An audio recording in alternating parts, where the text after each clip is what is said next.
পশ্চিমবঙ্গের বিজেপি রাজনৈতিক দলের এক নতুন ইতিহাস সৃষ্টি হবে অভিজিৎ গঙ্গোপাধ্যায়ের হাত ধরে। অভিজিৎ গঙ্গোপাধ্যায় তার জীবনের প্রথম রাজনৈতিক সভা থেকে তিনি তৃণমূলকে উৎখাত করার ডাক দিলেন। তাছাড়া তিনি স্লোগান দিলেন নো ভোট টু টিএমসি। তিনি বললেন টিএমসিকে একটি ভোটও দিবেন। মাত্র 9 মিনিট ভাষণ দিয়ে অভিজিৎ গঙ্গোপাধ্যায় বিজেপি কর্মীদের এক নতুন লড়াইয়ের জায়গায় এনে দিলেন। অভিজিৎ গঙ্গোপাধ্যায় আরও কি বললেন আপনাদের শোনাবো।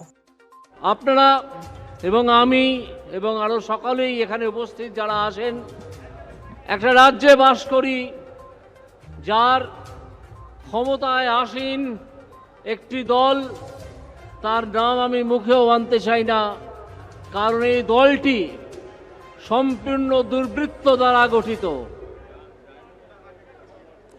আমি যখন বিভিন্ন মামলা শুনছিলাম বিচারপতি হিসেবে, তখন আমার চোখে ধরা পড়েছিল সে কি ভয়ানক দুর্নীতি, যা আপনারা ধরে না দিলে, পরিষ্কার বুঝিয়ে না দিলে বুঝতেও পারবেন না।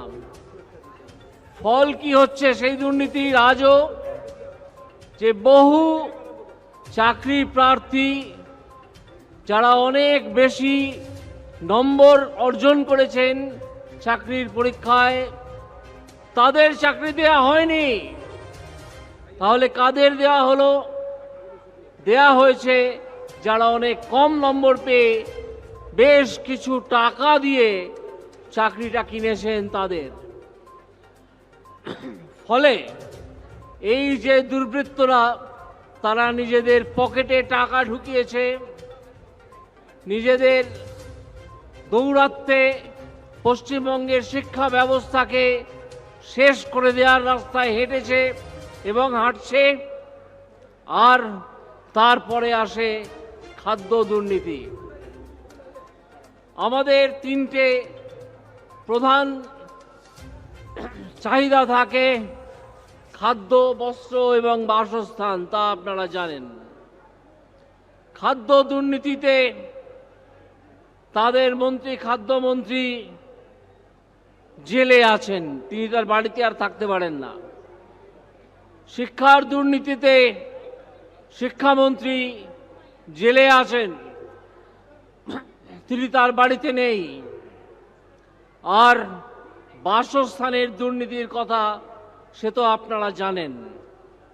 প্রধানমন্ত্রী আবাস যোজনার টাকা কিভাবে চুরি করা হয়েছে, কাউকে যদি 50,000 টাকা দেওয়া হয়ে থাকে, তার থেকে সঙ্গে সঙ্গে 25,000 টাকা নিয়ে নেওয়া হয়েছে। ফলে তিনি বাড়িটা করবেন কি করে, বরং তিনি ঋণী হয়ে গেলেন। এই দুর্বৃত্তদের আপনারা একেবারে চোখের সামনে দেখেছেন। আজকে সময় আসছে, একটা নির্বাচন সামনে আছে। এই নির্বাচনে সেই দুষ্কৃতী দলকে একটা শিক্ষা দিতে হবে। সেই শিক্ষা হচ্ছে তাদেরকে পশ্চিমবঙ্গ থেকে উৎখাতের শিক্ষা। পশ্চিমবঙ্গের ক্ষমতায় আসীন এই দুর্বৃত্ত দলটিকে বুঝিয়ে দিতে হবে যে তোমাদের মেয়াদ শেষ হয়ে গেছে। তোমরা যে পরিমাণ কাজ, যে পরিমাণ জালিয়াতি তোমরা বিভিন্ন বিষয়ে করেছো, খাদ্যে করেছো, বাসস্থানে করেছো, শিক্ষায় করেছো, তার মূল্য তোমাদের চোকাতেই হবে। এই যে আজকে 42টা লোকসভা আসনের নির্বাচন আসছে, ঘোষণা হয়ে যাবে শীঘ্রই, তাতে ওই তৃণমূল কংগ্রেস দুর্বৃত্তদের দল একটা ভোটও দেবেন না তাদেরকে। তৃণমূলকে আজকে আপনারা এখানে শপথ নিয়ে যান যে তৃণমূলকে একটা ভোটও নয়,